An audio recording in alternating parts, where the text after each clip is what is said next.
Mesdames, Mesdemoiselles, Messieurs, bonsoir. Je suis très heureuse de vous retrouver pour une nouvelle émission Femmes au pluriel. Alors, Femmes au pluriel, aujourd'hui reçoit Madame Dominique Tewissen. أهلا وسهلا ومرحبا بكم في برنامج Femmes au pluriel على قناة مغرب تي في. والضيفة اليوم هي Madame Dominique Tewissen. Alors, Dominique Tewissen, je ne sais pas si on aura assez d'une heure pour parler de votre parcours, de tout ce que vous faites. Alors, vous êtes tout d'abord femme, maman, et on va parler de ce parcours-là. On parlera de votre métier. Vous êtes psychothérapeute, ensuite enseignante de la religion islamique et avec beaucoup de choses encore, c'est-à-dire la création d'un réseau, la participation d'un réseau de professionnels de la santé mentale, et ensuite l'écriture d'un livre, un livre document, un livre témoignage qui retrace votre parcours. Il est un peu autobiographique, mais aussi qui parle de beaucoup de sujets que vous traitez dans le cadre de votre psychothérapie auprès de votre clientèle. Bonsoir, Madame Dominique Tewissen. Bonsoir. Alors, est-ce que ça vous va comme programme, Madame Tewissen? Oui, oui, c'est parfait, c'est parfait. Voilà. Alors, on va commencer directement. Hein. Vous l'avez écrit dans votre livre, d'ailleurs, vous le commencez comme ça. Votre parcours hein, de femme d'abord, puis vous êtes maman, et aussi, à un certain moment, vous vous êtes convertie à l'islam. Mais avant de parler de ça, quelques mots sur vous. Alors, quelques mots sur moi comme ça. Donc, je suis belge, ou plutôt européenne de Belgique. C'est comme ça que j'aime me définir. Je suis née dans une famille... de maman russe oui, c'est ça, voilà. Mon grand-père maternel était russe, ma grand-mère maternelle suisse. Et de ce côté-là, c'était de confession chrétienne protestante. Et puis, de l'autre côté... un grand-père moitié hollandais, moitié sicilien, et une grand-mère qui est de Verviers, la seule belge en fait, réellement dans l'histoire. Et puis par là, on trouve des catholiques et des francs-maçons, donc voilà, c'est très mélangé. Voilà, donc c'est ce qui fait Dominique Tewissen. Voilà, ça, ce sont mes racines, et puis j'ai grandi avec des parents qui étaient tous les deux athées. Convaincus, qui le sont encore aujourd'hui. En tout cas, mon père, oui, ma maman, je ne sais pas toujours très bien, mais bon, voilà. Et alors, vous êtes à un certain moment, donc vous continuez votre vie. Vous avez étudié ici, à Bruxelles, c'est ça? Alors, j'ai grandi à Bruxelles jusqu'à l'âge de 12 ans. Et puis, à l'âge de 12 ans, je suis partie en province. J'ai vécu pendant quelques années. Mon adolescence, je l'ai passée à Namur. Et puis, jeune adulte, je suis venue habiter à Charleroi. Et depuis maintenant, à peu près 35 ans, je vis à Charleroi. Tout en venant souvent à Bruxelles parce que j'y ai quand même de la famille. Et puis, j'ai fait beaucoup de choses aussi. Oui, vous travaillez beaucoup avec des associations et voilà. Oui, voilà, parce que je donne, outre ce que vous avez cité, je donne aussi pas mal de conférences. Oui, conférences. Voilà, à gauche et à droite, et autant en Belgique et même peut-être encore plus en France, en fait. On revient en arrière et à l'âge de 40 ans, la quarantaine en tout cas, vous vous êtes converti. Racontez-nous ce passage d'un État ou d'une religion à la religion islamique. Alors, pour le dire de façon très résumée, c'est un petit peu comme une foi qui veille dans mon cœur, parce que quand j'étais petite, j'étais croyante. J'ai reçu une instruction religieuse, pas une éducation religieuse, mais vraiment une instruction religieuse auprès d'un pasteur protestant. Et j'avais vraiment intégré des choses de façon très claire. Et puis je trouvais que quand je regardais les gens autour de moi, ça collait pas. Et puis bon, comme à la maison on pratiquait pas, tout ça est resté un petit peu en sommeil. Et un jour, l'islam a croisé ma route, ou c'est moi qui ai croisé la route de l'islam, je ne sais pas très bien. Racontez-nous le contexte, la situation. Alors le contexte, c'est une rencontre amoureuse au départ. Donc la rencontre d'un monsieur qui est d'origine marocaine et qui est effectivement de confession musulmane. Et puis là, en m'intéressant à lui, je vais m'intéresser à sa culture et aussi à sa religion. Et puis, comme je ne recevais pas beaucoup de réponses à mes questions, j'ai cherché, j'ai farfouillé, je suis très curieuse, j'aime beaucoup lire, donc j'ai vraiment cherché à comprendre ce qu'était cette religion. Et puis, j'ai vraiment eu un déclic quand j'ai compris que cette religion, finalement, n'était jamais que la continuité de la religion que je connaissais quand j'étais petite. Et donc là, ça a fait vraiment... ça a eu un peu un effet révélateur pour moi, en tout cas du fait que l'islam n'était pas une religion exotique, c'était juste une continuité dans un message monothéiste, et que donc ça s'inscrivait finalement de façon très naturelle dans la continuité de toute la lignée des prophètes depuis Adam et Hawa. Voilà. Alors, vous êtes converti, vous avez appris des choses, vous êtes informé sur cette religion, c'est ça? Oui, alors... Dans le sens que c'est pas seulement par amour ou par... Ah non, non, pas du tout, que du contraire. D'ailleurs, ça m'a amené à divorcer finalement, parce que je me suis rendu compte qu'on avait vraiment une façon de voir les choses très, très différente, entre autres pour tout ça. Et puis, il y a mon engagement dans la communauté aussi qui a joué. Je suis quelqu'un qui cherche à comprendre. Je ne suis pas évidemment psychothérapeute pour rien, donc j'aime bien trouver des réponses aux questions que je me pose. Alors c'est clair que quand on ne connaît pas du tout une religion, au départ, on est un petit peu comme un petit bébé. Là, on cherche des gens qui vont répondre à nos questions. Et puis la première question, celle qui tue, c'est vraiment... je n'étais pas encore convertie à l'époque, et puis j'ai dit à mon mari à ce moment-là, je ne comprends pas pourquoi vous les musulmans vous avez peur de Dieu, parce que moi j'ai pas peur de Dieu. Alors c'est d'amour dans ce sens-là. Oui, Dieu est amour. Et... Voilà, tout à fait. Alors évidemment, moi j'ai une culture chrétienne par rapport au rapport à Dieu, et c'est vrai que ça a été vraiment un choc et quelque chose qui est toujours resté en filigrane et quelque chose que je continue de penser. Alors c'est vrai, je sais que ça peut faire hurler certains prédicateurs et puis des personnes qui sont dans une autre approche par rapport à l'islam. Mais je pense que c'est ce qui m'a permis justement d'aller vers l'islam en gardant aussi ma spécificité, parce que quand on cherche des réponses en tant qu'Européen, quand on cherche à comprendre parce qu'on a une attirance vers cette religion, on ne trouve pas beaucoup de voix finalement. C'est très compliqué de... Alors ça a eu un effet chez moi qui a été un effet instructeur important, puisque j'ai lu beaucoup, puisque j'ai écouté beaucoup de conférences, j'ai participé à des séjours spirituels, j'ai fait mais vraiment beaucoup de démarches parce que je voulais absolument comprendre tout ça. Et puis il se fait aussi que voilà, je me suis convertie à un moment. Et très tôt après ma conversion, j'ai été sollicitée pour des consultations, pour des conférences, etc. Donc les gens venaient avec des questions qui étaient globales, des questions où finalement la religion avait une place et il fallait absolument que je puisse répondre et comprendre le fond des choses, parce que c'est vrai qu'il y a des choses qui sont très culturelles et puis d'autres qui font partie de certains fondements religieux. Et puis même dans la religion, on se rend compte qu'il y a un panel d'avis sur certaines questions, il y a quand même des divergences qui sont là. Et donc, vous avez pu décortiquer tout ça en tout cas, avoir une vision suffisamment globale des choses pour pouvoir être rassurante aussi par rapport aux personnes. Parce que finalement, quand on reçoit quelqu'un en psychothérapie, quelle que soit sa religion, quelle que soit la nôtre, parce que je ne reçois pas que des personnes qui sont de confession musulmane, on doit avoir une position, ce qu'on appelle de neutralité bienveillante. D'objectivité, de neutralité. Oui. Et vraiment de pouvoir aller chercher la personne là où elle se trouve. Et je me suis rendu compte au bout d'un moment que même parmi les musulmans, il y avait des gens qui auraient hésité de venir me voir si j'avais été une musulmane de leur culture d'origine. C'est-à-dire que le fait que je sois européenne les garantissait aussi que j'ai un peu d'ouverture d'esprit par rapport à certaines choses. On reviendra, Madame Théwissen, sur ce sujet, donc, et sur le rapport que vous avez avec votre clientèle. Vous dites de confession, en grande majorité, ça devient de plus en plus, vous êtes ça reste vraiment équivalent. Je sais qu'il y a une journaliste qui a écrit ça. Je ne sais pas pourquoi elle l'a écrit. C'est ce que j'ai lu en tout cas. Oui, mais je sais que ça s'est écrit dans la presse, mais en fait, pas du tout. J'ai vraiment une clientèle qui fait à peu près moitié-moitié.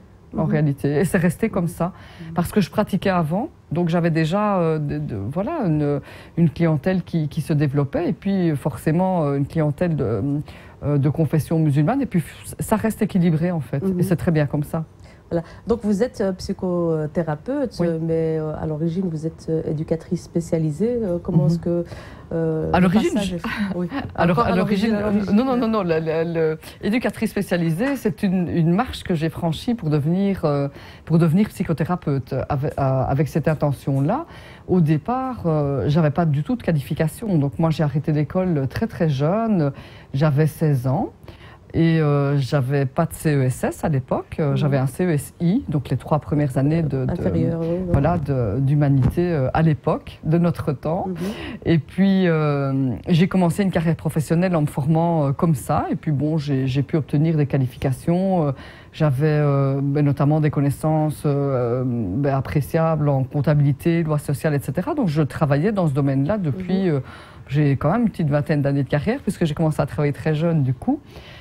Et puis à un moment, j'ai eu une période de ma vie très très difficile. Il m'a fallu franchir des choses compliquées avec ma fille dont je parle dans le livre. Et suite à ça, j'ai vraiment eu un gros couac de santé. Et je me suis dit, il y a quelque chose qui ne va pas dans ma vie. Je m'ennuie, j'ai l'impression que je passe à côté de quelque chose dans ce travail que je fais, qui est principalement de la comptabilité. Finalement, ce que j'aime faire, c'est aider les gens. Ce que j'aime faire, c'est leur parler. Vous aspiriez à autre chose, en tout cas. Voilà, tout à fait. Et puis là, je me retrouvais, j'avais quand même, à l'époque, 36 ans. Et puis, je me dis, bon, qu'est-ce que je peux faire? Et donc, mes problèmes de santé étaient assez graves. Donc, j'ai été hospitalisée 2 fois sur peu de temps. Et puis, c'était l'été, donc ça allait être la rentrée des classes. Et puis, je suis allée voir quelqu'un au CIEP, le service d'information sur les études et les professions, en disant, ben voilà, ma situation est une telle, je voudrais faire telle chose, comment est-ce que je peux m'y prendre? Et puis voilà, éducatrice spécialisée, c'était à ma portée, je pouvais accéder avec un examen d'admission, je l'ai fait. Et puis, à partir de ce moment-là, ça a duré quand même 7 ans, à peu près 7-8 ans. J'ai fait éducatrice spécialisée, j'ai passé mon CESS en jury central. Enfin, il y a des choses qui se sont superposées. J'ai fait 2 ans de candi en sciences psychologiques de l'éducation à l'université. Et puis, tout en commençant ma formation de psychothérapeute. Et entre-temps, je travaillais déjà dans le social, puisque j'ai commencé à travailler alors que j'étais en 2e année de formation. Donc voilà, c'est comme ça que j'ai mis le pied à l'étrier. Mais vraiment, ce que je visais, c'était de devenir psychothérapeute. Ça, j'osais même pas y rêver à l'époque, parce que je me disais, oulala, forcément, ça faisait des années que j'avais plus étudié, que j'avais pas ouvert de bouquins. En plus, quand j'ai arrêté l'école à 16 ans, j'étais en technique, donc j'étais pas du tout dans une branche scientifique ni scientifique, ni intellectuelle, ni littéraire, ni quoi que ce soit.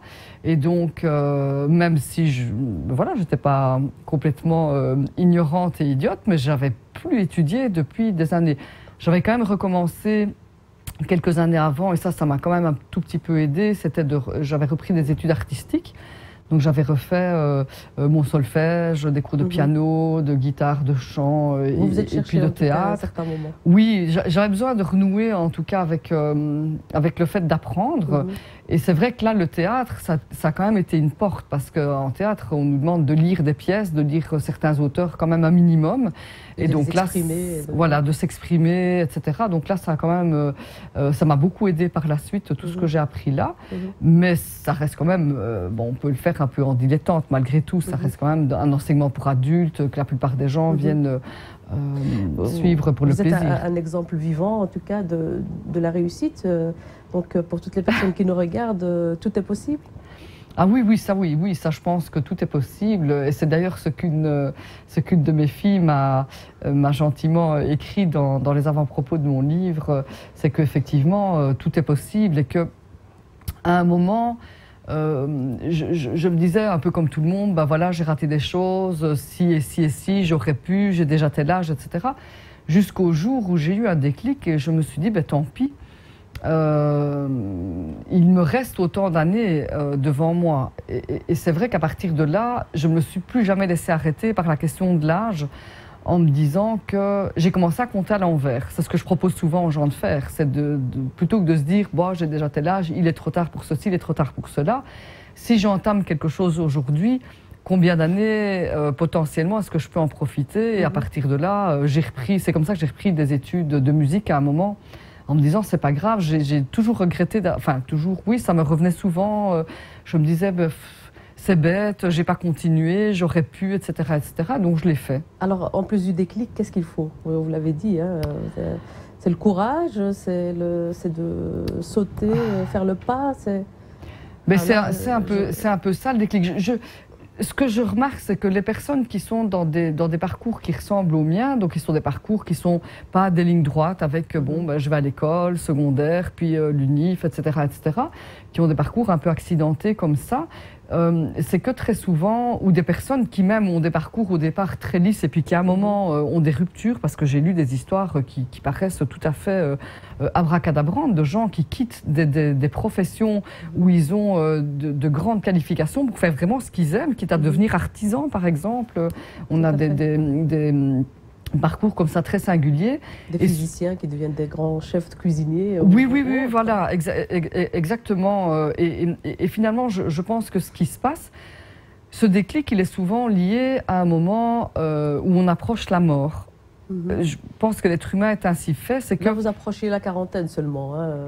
Oui, mais quand j'étais très malade, je suis passée quand même par le petit trou de l'aiguille. Je me suis retrouvée très très malade. Bon, pas avec un pronostic vital entamé, mais avec la conscience que j'avais failli passer très très près d'une septicémie, entre autres. Et donc, quand on se retrouve à l'hôpital comme ça, très faible, je ne savais plus marcher. J'arrivais à marcher dans le couloir de l'hôpital, je ne sais pas, une vingtaine de mètres, mais s'il fallait plus, il fallait une chaise roulante parce que j'étais trop faible. Et là, on connecte avec quelque chose. En tout cas, moi, j'ai connecté avec quelque chose à ce moment-là. Et je pense que dans le parcours des personnes qui ont un moment des déclics, je pense qu'il y a ça, c'est qu'il y a un moment, un événement qui surgit dans notre vie, celui-là ou un autre. Moi, ça a été celui-là, où on se dit, non. Pas bon rester faire ce qu'on n'aime pas tellement faire. Oui, voilà. Et puis on ose beaucoup plus. En tout cas, moi, j'ai osé me mettre en danger, prendre un risque, parce qu'il y a des personnes autour de moi qui ne comprenaient pas, qui m'ont dit, mais j'avais un travail tout à fait stable depuis plusieurs années. J'avais des qualifications malgré tout, même si j'avais appris sur le tas. J'avais quand même un métier qui était recherché, etc. Il y a des gens qui m'ont dit, mais ça ne va pas la tête. Et si je n'avais pas fait ça, je crois que je me serais perdue, ça c'est sûr. En tout cas, moi personnellement. Voilà. Et alors, vous êtes devenue psychothérapeute. Oui. Là, vous avez passé des examens, étudié, passé des examens. Alors, j'ai fait une formation de 4 ans, la psychothérapie, donc juste après les candidats en psycho. Je n'ai pas voulu devenir psychologue, ça aussi c'est un choix parce que les sciences psychologiques ne m'intéressaient pas plus que ça. Ce qui m'intéressait vraiment, c'était ce travail d'accompagnement.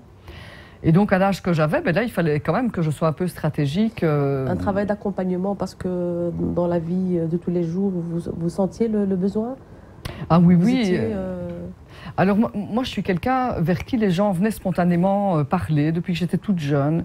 Se confier. Voilà, les gens se confiaient beaucoup à moi. Je pouvais écouter plein de choses. Je trouvais rien bizarre. Je me souviens que des gens sont venus me raconter des histoires absolument incroyables. Et tout le monde me disait, toi, on peut raconter tout ce qu'on veut, tu ne juges pas. Et c'est vrai que j'avais cette faculté d'accueillir le récit des gens, puis de conseiller pas trop mal finalement, quoique j'étais nulle part en ce qui concernait ma propre vie, parce que j'ai dû vraiment dépasser aussi beaucoup de choses personnellement. Mais en tout cas, j'avais cette faculté-là, et puis j'aimais ça. Alors c'est sûr que je pense qu'une fois que j'ai été un petit peu mieux moralement aussi, un peu plus stable aussi dans ma vie, je pense que là j'ai pu, et puis j'avais quand même commencé un petit travail sur moi, je pense que là j'ai pu être prête à me former pour le faire professionnellement en fait aussi. Je pense que c'est aussi des métiers de maturité, de pouvoir accompagner les gens. Les très jeunes psys, souvent, ne sont pas toujours à l'aise par rapport à ça. C'est vraiment des métiers où on gagne à avoir de la maturité, un peu d'expérience de vie, etc. Parce qu'alors, on a tout un panel. On a notre propre expérience, on a ce par quoi on est passé, et puis toutes les techniques qu'on apprend pour accompagner les personnes. Oui, et puis la théorie qu'on arrive à incarner dans des cas concrets. Et puis on est passé quand même par beaucoup de choses aussi. Dans notre Alors vous avez votre cabinet, ou vous ouvrez directement votre cabinet, ou comment ça se passe? Alors vous êtes muni de votre diplôme de psychothérapeute? Alors, je commence, tout en faisant ma formation, je commence la psychothérapie parce que ce sont quand même des formations qui sont dynamiques, hein, où on nous demande d'avoir de la pratique. Donc, très très vite, je me suis lancée. Au départ, avec une personne qui a eu la gentillesse de me prendre en cothérapie. Hein, donc, c'est un petit peu comme si j'étais dans une position de stagiaire avec elle. Et puis bon, j'ai aménagé un cabinet dans la maison où je vivais. J'ai aménagé un cabinet, puis j'ai commencé à avoir un premier patient, puis un deuxième. Et puis voilà, c'est comme ça que ça se passe. Ces personnes, c'était qui au départ? Les personnes qui vous découvraient ou... Alors non. À l'époque, ça se fait beaucoup plus. Maintenant, les personnes me découvrent parce que d'abord, le net n'était pas encore comme maintenant. Il faut quand même voir que ça remonte à maintenant plus de 12 ans, je pense. Et à l'époque, Internet n'était pas du tout généralisé comme maintenant. Donc, pour se faire connaître... La seule façon de faire, c'était d'abord de se faire conseiller, recommander par quelqu'un. Et donc, cette personne avec qui je fais de la cothérapie était dans la région voisine de la mienne. Donc, quand des gens étaient de ma région, elle proposait de venir chez moi. Puis, tout doucement, je me suis fait un peu un nom. On va démarcher un petit peu chez les médecins, etc. C'est comme ça que on ne peut pas appeler ça de la publicité, mais en tout cas, on essaie de se faire recommander. Et puis vous avez un premier patient qui est content, qui vous en envoie un autre, et ainsi de suite. Et puis tout doucement, les choses, tout doucement, on attrape mais une clientèle qui se développe. Voilà. C'est à cette période que la conversion se fait aussi, donc en parallèle? Oui, c'est ça. Donc moi, quand je me suis convertie, il y avait 3-4 ans que j'avais commencé la psychothérapie, 6 ans à peu près que je travaillais dans le domaine social. Et puis c'est à ce moment-là que je fais cette rencontre et puis que tout ce cheminement va se faire pendant quelques mois. Et puis que je me convertis, oui, effectivement. Voilà. Alors, justement, là, vous êtes déjà psychothérapeute, pardon, et vous êtes musulmane. Oui. Alors, est-ce qu'il y a une différence de traitement, en tout cas, ou d'études des cas d'origine musulmane? Une différence, pas vraiment, dans la mesure où moi j'ai toujours été une personne très ouverte et ça reste. Et puis, comme je le disais tout à l'heure, c'est vraiment important de pouvoir accueillir les gens là où ils sont. Et il y a autant de façons de vivre l'islam qu'il y a de musulmans aussi. Donc même dans cette posture-là, on est obligé de rester avec cette neutralité bienveillante. Maintenant, ça a vraiment donné une dimension spirituelle beaucoup plus profonde à mon travail de psychothérapeute. Concrètement, ça veut dire quoi? Alors, je pense que je ne mesurais peut-être pas par l'expérience l'importance de prendre soin de sa spiritualité pour avoir un équilibre complet. Dans la mesure où on parle souvent de l'équilibre entre le physique et le psychique, mais on oublie que finalement le côté spirituel est quand même une entité à part entière et qu'en fait on est plutôt tridimensionnel que bidimensionnel.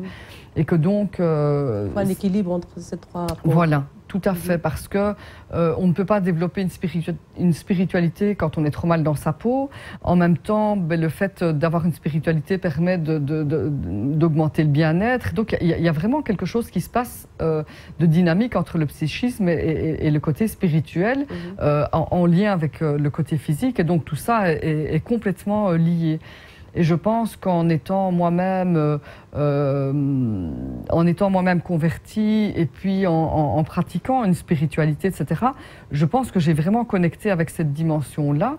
Et puis aussi, j'avais été très très touchée par le témoignage des gens qui sont venus me voir, parce que bon, moi j'étais toute jeune convertie, vraiment, hein, je me suis convertie en mars, et en décembre, je donnais quand même ma première conférence, donc il y avait même pas une année.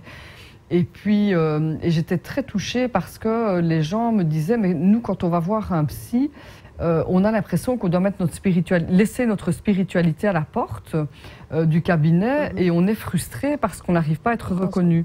Et pas compris, en tout cas. Exactement, et pas compris. Et puis moi, je vivais la même chose aussi parallèlement. parce que quand même, je pouvais parler quasiment à personne de ce que je vivais. J'avais un mari qui écoutait pas trop, qui s'en fichait un peu, qui était plus musulman par tradition finalement, même s'il était pratiquant qu'autre chose. Donc toute cette dimension de recherche, de quête spirituelle, ça le dépassait un petit peu. Donc je me sentais très seule aussi dans mon cheminement. Je me sentais aussi hésitante parce que pour le peu que j'en avais parlé autour de moi, les réactions avaient été tellement explosives que je m'étais dit oulala, donc j'en parlais plus à personne. Et puis moi je vivais aussi tout un chamboulement comme ça en tant que psychothérapeute, donc j'avais essayé d'avoir aussi moi un accompagnement par rapport à ce que je vivais, et quand j'avais cherché, je m'étais dit mais quel est le psy qui va pouvoir entendre que je me suis convertie sans me prendre pour une cinglée en fait. Et donc j'ai vraiment connecté avec ce que les gens vivaient à l'époque, puisque je le partageais moi-même. Et donc j'ai quand même trouvé une personne qui était un peu ouverte à ça, et donc ça m'a permis de pouvoir parler de tout ça. Et puis en parallèle, il se passait des choses dans ma vie privée, j'ai eu une rupture de lien avec mes enfants, donc tout ça c'était beaucoup de choses qui m'arrivaient en même temps. Et donc j'étais un peu dans le même bain que les gens que j'accompagnais quelque part, et ça m'a peut-être permis de les comprendre mieux, d'être authentique aussi dans ce que je partageais avec eux. Et puis, c'est ce qui fait d'ailleurs votre franchise tout au long du livre, je pense. Oui, en tout cas, c'est aussi c'est un peu ma marque de fabrique. J'ai toujours été avec ce franc-parler-là. Et puis, c'est aussi ce qui m'a motivée à fonder le réseau Santé Mentale et Spiritualité, à me dire, mais c'est quand même pas possible, parce que je me retrouvais aussi très seule en tant que psy musulmane. Je me disais, c'est pas possible, ils sont où? Il y en a où des psys de confession musulmane? Et puis, on a reçu l'appui de la BPM pour les chercher, parce qu'on avait un problème éthique à chercher des psys musulmans, parce que c'est pas si simple que ça. Et au départ, il y avait vraiment une petite poignée. On était, je sais pas, une grosse dizaine en Belgique francophone, pas plus. Et puis ça s'est... On reparlera donc de ce réseau de professionnels de la santé mentale, Madame Tewisen. Revenons donc à votre métier de psychothérapeute. Là, j'entends qu'il faut quand même être au courant des us et coutumes de la personne qui est en face de nous dans un cabinet. C'est plus facile. C'est plus facile. Oui. C'est pas indispensable, mais c'est plus facile. Parce que il faut... Alors ça, c'est un grand débat entre les psys, mais moi, je suis une convaincue qu'il faut que la personne qui vient me consulter, moi ou n'importe quel autre psy, ait la conviction que je vais être capable de la comprendre. Alors peu importe que je sois exactement de la même culture ou même exactement de la même confession, ça n'a pas tellement d'importance. Il faut vraiment que dans l'esprit de la personne, elle part du présupposé que je vais pouvoir l'accueillir dans toutes ses dimensions et que je vais pouvoir la comprendre. Et à partir de là, la rencontre, elle est facilitée évidemment. Si vous allez voir quelqu'un et que vous vous dites oui, mais bon, si je lui dis ça, il ne va pas comprendre. Il ne va pas comprendre que chez nous, c'est comme ceci ou comme cela. Moi, je découvre tous les jours des choses de culture que je ne connais pas en pratiquant mon métier. Mais par exemple, comme on est musulman, qu'on partage la même croyance, c'est plus facile. Quand ce sont des personnes qui ne sont pas musulmanes, je suis européenne comme elles, donc c'est plus facile. Il y a toujours un point qui doit nous relier à la personne, même si c'est un intérêt pour quelque chose qui est complètement en dehors de toute conviction. Ça peut être de partager une passion pour la lecture, par exemple, ou pour la cuisine. Quand il y a quelque chose qui vous rattache à la personne, ça vous humanise. En tant que psy, on fait quand même un travail d'accompagnement. Moi, je ne vois pas du tout la profession de psychothérapeute comme étant celui qui sait et qui se positionne de façon supérieure par rapport à une personne qui vient lui demander de l'aide. On est à côté des gens, et on se positionne avec beaucoup d'humilité à côté des gens parce que quelque part, c'est eux qui ont les ressources. Et notre travail, notre travail, c'est de les aider, exactement. Notre travail, c'est de les aider. Si on prend des positions hautes, ça ne marche pas. Et donc, on peut être dans cette position horizontale avec les gens. C'est plus facile quand il y a des points communs, des choses qui font que, ah oui, dans cette personne, je peux me reconnaître en partie, en tout cas. C'est très important. Par rapport à votre ce travail, qu'est-ce que vous constatez? Est-ce que les problèmes ou les problématiques vécues par les personnes qui viennent vous voir sont les mêmes, que ce soit dans les communautés maghrébines, musulmanes et ou autres, et les autres personnes donc, qui viennent vous voir? Est-ce que ce sont exactement les mêmes problèmes. Les problèmes récurrents. Quels seraient ce sont exactement les mêmes problèmes. Ça aussi, c'est quelque chose qui fait partie de toute une prise de conscience, c'est de se dire, quand, en tant que jeune musulmane, en tant que fraîchement convertie, il y a un moment, comme tout le monde, un petit peu, je suis passée par des périodes sans doute où j'ai un peu idéalisé les choses, en me disant que finalement l'islam était peut-être la garantie d'une certaine éthique, d'une certaine morale. Et puis très vite, on se rend compte que, en tout cas, moi, je me suis rendu compte que pas forcément. Et finalement, il y a... Alors, j'entends aussi les jeunes psy, parce que maintenant, on est beaucoup plus nombreux, parce que les jeunes sortent de l'école et donc commencent à professer. Parfois, viennent vers moi en me racontant ce qu'ils découvrent.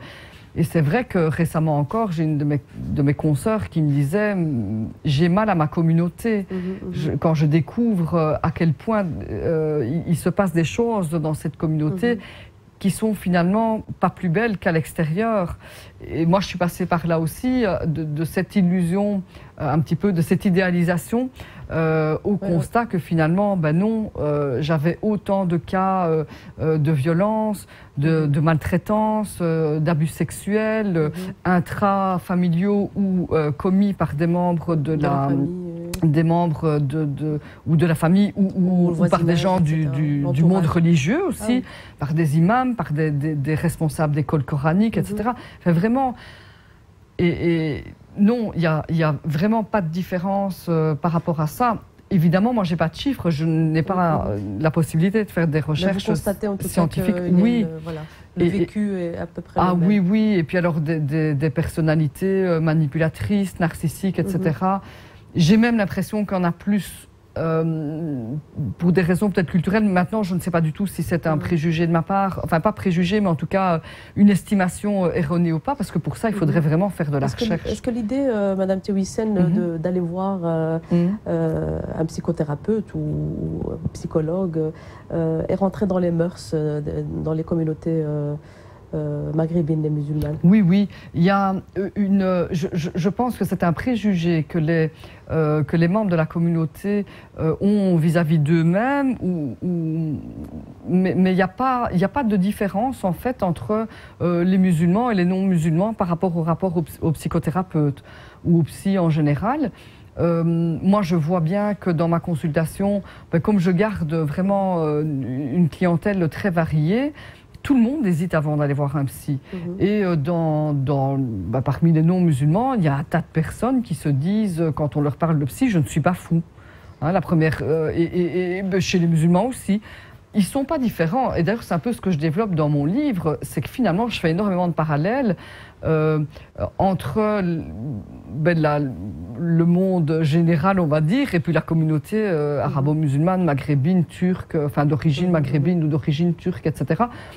On est à peu près avec les mêmes choses. Sur certains points, on a un petit peu quelques dizaines d'années de décalage.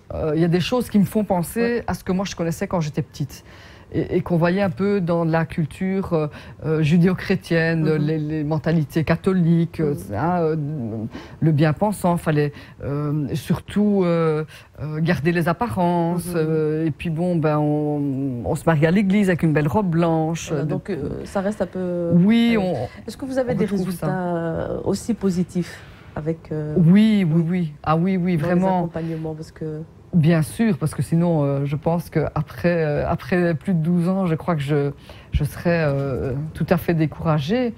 Oui, beaucoup de résultats positifs, beaucoup de personnes. En tout cas, parmi les gens qui viennent nous consulter, on est déjà avec des personnes qui sont en mouvement pour surmonter ce qu'elles ont à surmonter. Donc même avec parfois des personnes très très abîmées, moi j'arrive à obtenir des résultats tout à fait satisfaisants, spectaculaires. Parfois ça se déroule sur quelques années, mais quand c'est sur quelques années, ça se fait par touche. Hein. Il y a quelques mois, 1 an ou 2, puis des pauses, etc. Et moi, j'ai eu des jeunes femmes qui étaient complètement démolies, qui pensaient jamais pouvoir se marier, avoir une vie de femmes épanouies et qui y arrivent. Et qui arrivent grâce à votre accompagnement. J'ai dit entre autres grâce à mon accompagnement, pas que grâce à mon accompagnement. On n'aura ça, certainement pas le temps de parler de tout ce que vous faites et de ce travail que vous faites vraiment avec beaucoup de passion et d'attention. À un certain moment, vous devenez professeur, Dominique. Professeur de religion islamique. Alors, peut-être raconter ce passage et quelques mots sur vos élèves, leur profil. D'accord. Alors ça, c'est donc j'ai toujours eu deux casquettes parce que voilà, la réalité économique est telle. Donc quand j'étais éducatrice spécialisée, j'ai travaillé pendant quelques années, 11 ans quand même en institution. Puis parallèlement, j'ai commencé à pratiquer la psychothérapie. Et puis à un moment, voilà, j'en parle un petit peu dans le livre plus en détail. En tout cas, à un moment, je me suis dit, bon, ça serait peut-être bien si j'avais un poste dans l'enseignement. Et finalement, avec tout ce que j'ai appris, en lisant tous ces livres, etc., toutes ces questions que les gens sont venus poser, auxquelles moi j'ai cherché des réponses aussi, tous ces séminaires auxquels j'ai assisté, peut-être que je pourrais faire quelque chose par rapport à l'enseignement. Et puis, j'ai postulé, j'ai eu la chance de pouvoir décrocher un premier poste de professeur de religion islamique. Et puis voilà, j'ai enseigné jusqu'en juin 2015. Et puis là, je suis un petit peu en pause par rapport à ça. Donc ça fait quand même presque 5 années scolaires que j'ai fait. Vous avez eu des jeunes entre 12 et 18 ans, c'est ça? Oui, et même des plus petits, parce que j'ai fait une partie d'année scolaire en primaire aussi, donc je les ai eus finalement de 6 à 20 ans. Voilà. Vous en parlez de vos élèves dans le livre. Un petit peu, oui. Psy converti à l'islam et féministe. Alors, oui, effectivement, donc, on sent qu'il y a un lien, que votre casquette psychologue et votre casquette de professeur, vraiment, est-ce que ça vous avantage justement d'être professeur, mais un peu psychothérapeute, pardon? Alors oui, pour certaines choses, parce que quand j'ai des élèves qui viennent avec des difficultés très, très importantes, je suis outillée pour répondre. Donc je peux faire la part des choses, je peux accueillir des récits, etc. Et je peux aussi peut-être plus avoir la conscience de la limite qu'il faut qu'il y ait entre le privé et le public. Aussi, parce que c'est vrai que parfois il y a des professeurs qui veulent jouer un peu l'apprenti sorcier, surtout dans des cours philosophiques. On est beaucoup dans l'échange. Et donc c'est important aussi de savoir ce qu'on fait là-dedans. Parce que on ne se rend pas compte comment, sous certaines activités qui peuvent paraître anodines, moi je l'ai eu un jour en faisant un jeu avec mes élèves, vous voyez les portraits chinois là. Et puis, forcément, l'objectif était que les élèves parlent un petit peu d'eux. Je l'avais un peu travaillé dans ce sens-là. Et puis, j'ai des élèves qui me disent des choses, parfois hyper douloureuses de leur histoire, comme ça, et boum, ça sort en classe. Et qu'est-ce qu'il faut faire avec ça? Qu'est-ce que vous avez fait avec ça? Alors, ce que je fais avec ça, en général, c'est que je donne de l'empathie à l'élève qui en parle. Et puis, j'apprends un peu l'empathie aux autres autour. Ça dépend un peu si l'élève le dit devant tout le monde, ou bien s'il le dit sur le côté. Alors, je le prends sur le côté, je parle quelques minutes avec l'élève, et puis voilà, je vois un petit peu avec lui ou avec elle comment est-ce qu'on peut l'aider à avoir un peu d'apaisement. Puis quand ça se passe comme ça devant tout le monde, c'est les gars, on se calme. Et puis on leur apprend aussi ce que c'est la bienveillance, sur un cas concret, effectivement. Et Dieu sait s'il y en a besoin avec les jeunes. Là, peut-être, on va passer, mais juste avant ça, on va passer à votre livre, donc à l'écriture, parce qu'on n'a pas beaucoup de temps, malheureusement. Juste quelques questions récurrentes de vos élèves. Je sais que là, on s'adresse à une femme. vous avez des jeunes, donc des garçons d'origine maghrébine ou très mélangé, très mélangé. Alors moi j'ai eu des classes entre 1 et les plus nombreuses 20 élèves avec toutes les tendances religieuses, vraiment, avec des origines culturelles extrêmement variées. Et donc j'avais des classes presque que maghrébines, des classes presque que turques, des classes très mélangées, des classes avec des primo-arrivants. Enfin voilà, voilà, des classes que de garçons, des classes parfois que de filles. C'est très varié. Donc il faut être très élastique. On ne parlera pas peut-être des sujets récurrents. Hein. Je sais que les jeunes aujourd'hui sont un peu stigmatisés. Sur la vie amoureuse, sur la stigmatisation effectivement de leur identité, de leur origine. Voilà, ça sont des questions qui reviennent beaucoup. Alors, ce n'est pas toujours le reflet de leurs vraies inquiétudes. C'est parfois aussi pour faire diversion, parce qu'ils savent qu'il y a des sujets où c'est facile et puis on va papoter, parce que quand même le cours de religion, ça a la réputation d'être un cours où on va causer. Mais quand même, au travers de tout ça, je pense que la question de l'identité, elle est quand même une question importante. Malheureusement, c'est quand même nourri parfois par les familles, par le discours religieux. On sent bien qu'il y a quelque chose là qui se cultive, de la victimisation, malheureusement. Et puis vraiment parfois une estime de soi qui n'est pas évidente, puis parfois des parents qui ne sont pas très porteurs. Moi j'ai porté à bout de bras certains jeunes pour essayer qu'ils arrivent à obtenir au moins leur CESS en essayant de donner des coups de pouce, parce qu'on a des familles dans lesquelles, ben voilà, surtout quand c'est des filles, malheureusement, c'est culturel mais c'est comme ça. Et puis toutes les questions qui concernent la vie, c'est est-ce que c'est interdit d'être amoureux? Ben non, c'est pas interdit, c'est quelque chose qui est naturel, etc. Dans votre livre, hein, vous citez quelques exemples de questions posées et qu'est-ce que vous avez répondu. Donc, psy converti à l'islam et féministe. Alors à un certain moment, vous vous êtes mis à l'écriture de ce livre. Donc c'est un témoignage, c'est un document, c'est votre parcours, mais aussi beaucoup de réflexions sur différents sujets d'actualité, de la vie de tous les jours, de femmes, mais aussi de musulmanes. Oui. Quelques mots là-dessus, et on va clôturer avec ça. D'accord. Donc l'écriture, ça a commencé, je pense, les premières lignes, il y a maintenant certainement bien 4 ans. J'ai toujours eu envie de partager mon histoire. J'avais vraiment le sentiment de vivre quelque chose de singulier, voilà, au travers des épreuves que j'avais traversées, puisque ça avait fait de moi. Et donc, me dire que l'expérience partagée est quelque chose qui aide aussi à se dire qu'on n'est pas tout seul et qu'on peut y arriver. On le disait tout à l'heure, oui, c'est possible, effectivement. Des lectures sont des déclics, et si la lecture de mon bouquin peut être un déclic pour certains, tant mieux.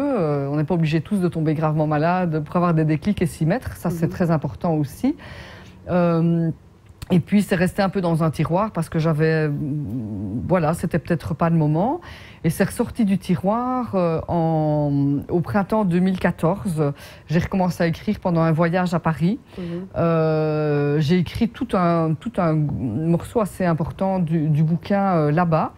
Et puis en septembre, donc ça on était donc au printemps, et puis en septembre j'ai repris en me disant je veux avoir terminé en décembre. Pour fin décembre, et le 15 décembre je terminais. Mi-décembre c'était fini, parce que ça a vraiment, voilà, ça s'est emballé. Et puis il y a eu toutes les démarches pour l'édition. Et début février, j'ai eu une maison d'édition, et puis mon éditrice m'a demandé de redévelopper encore toute une partie que je pensais écrire dans un deuxième bouquin. Et elle m'a dit non, il faut tout mettre dans le premier. Et donc, j'ai redéveloppé... Oui, il est bien condensé, il y a plein d'informations. Voilà, il y a votre parcours, mais il y a aussi toutes des explications sur... Donnez-nous quelques exemples de sujets. Voilà, ce sont des réflexions par rapport surtout à la liberté de penser, par rapport aussi à ce vrai islam dont on nous rebat les oreilles et qui finalement, à mon sens, n'existe pas. Cette nécessité, finalement, j'espère que ça engendrera des prises de conscience, mais cette nécessité aussi de revoir la façon dont on transmet la religion religion jeune, la façon dont on éduque aussi dans les familles, qu'elles soient des familles musulmanes ou non musulmanes, mais en tout cas avec peut-être les spécificités de la culture, on va dire au sens large, arabo-musulmane. Des réflexions aussi par rapport à la place de la femme, parce que voilà, il y a quand même féministe dans le titre et ça, c'est très important, par rapport à la place de la femme dans la façon dont la religion musulmane aujourd'hui est vécue. Et puis là, il y a quand même de gros questionnements, beaucoup de coups de gueule, de colère aussi par rapport à ça. Parce que il y a toute la vitrine qu'on cherche à montrer aux médias, puisqu'il se passe réellement derrière, dans les mosquées, dans les coulisses des conférences aussi. Il faut quand même savoir qu'il y a un tas d'endroits où je ne suis pas invitée à parler. Parce que le public est mixte. Non, parce que je suis une femme, tout simplement. Parce que je suis une femme, parce que je ne suis pas une alima, une savante dans l'islam aussi. Il y a la méfiance par rapport au côté psy, et puis aussi le fait vraiment que je sois une femme ne me donne pas accès à certains endroits. Et ça, c'est quelque chose qui me révulse. Voilà, au-delà de toute considération, on va dire, où il y ait des divergences par rapport à certaines choses en islam.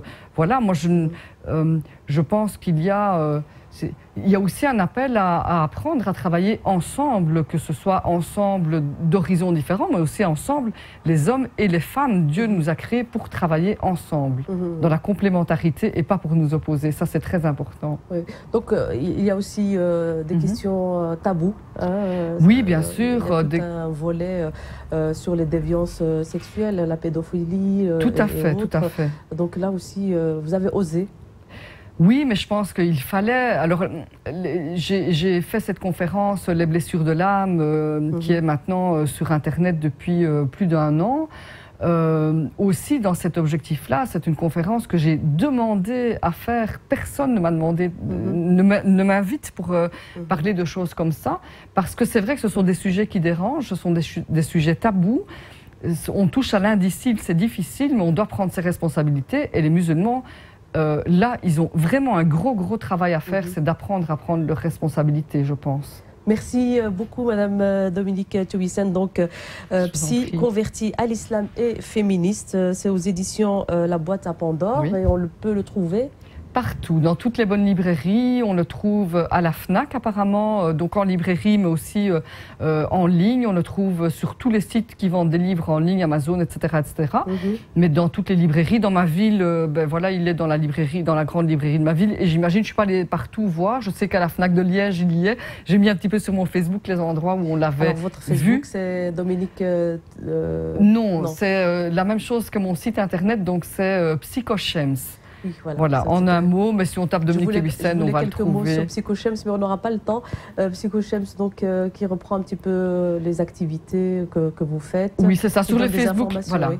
Sur le Facebook, c'est donc plus mon actualité, etc. Et puis, sur mon site internet qui porte le même nom, là, c'est plus les informations de base par rapport à ma profession, mon statut, mes consultations et les différents projets, le réseau, un fonds d'entraide aussi que j'ai créé, etc. Voilà, tout ça. Alors, Dominique Théwissen, on peut taper ça aussi. Oui, si vous googlisez mon nom, vous allez trouver beaucoup de choses. Et puis sur mon Facebook, si on descend un petit peu dans la page, il y a les liens pour avoir accès aux émissions ECRA. Oui, donc auxquelles vous participez aussi. C'est ça, oui. Puis il y a les liens, il y en a une trentaine d'émissions ECRA, puis il y en a qui arrivent, que j'ai mises en boîte il n'y a pas longtemps, donc ils vont être remontés puis diffusés. Voilà, donc tout ça continue. Merci beaucoup, Madame Théwissen. J'espère que toutes les personnes qui nous ont regardés ont fait connaissance avec vous, vous connaissent un peu mieux. Et en tout cas, on peut encore découvrir beaucoup de choses dans votre livre, Psy converti à l'islam et féministe. Très intéressant, très... très franc. Voilà ce que moi j'en pense. Voilà, chers téléspectateurs et téléspectatrices, l'émission Femmes au pluriel d'aujourd'hui touche à sa fin. Il me reste à vous souhaiter مبروك العواشر في هذا المناسبة تاع عيد مولد النبوي un joyeux Noël aussi, puisque c'est la période, une très bonne année. Et j'espère vous retrouver l'année prochaine pour une nouvelle émission de Femmes au pluriel. Je vous laisse encore le mot de la fin, Dominique. Mais moi, je vais me joindre à vos souhaits, et puis je vais souhaiter vraiment du fond du cœur un joyeux Noël à toutes les personnes pour qui ça a du sens. Et puis, en soulignant que cette année, ça ne se représentera plus avant 33 ans, eh bien, nous fêtons le prophète Mohammed sallallahu alayhi wa sallam et Jésus ensemble, ou presque à un jour près. Voilà, c'est un signe pour faire la paix, pour le vivre ensemble. Tout à fait, tout à fait. Merci, ce sera le mot de la fin de Madame Dominique Tubissel. Je vous retrouve la semaine prochaine pour une nouvelle émission. D'ici là, soyez heureux et heureuses.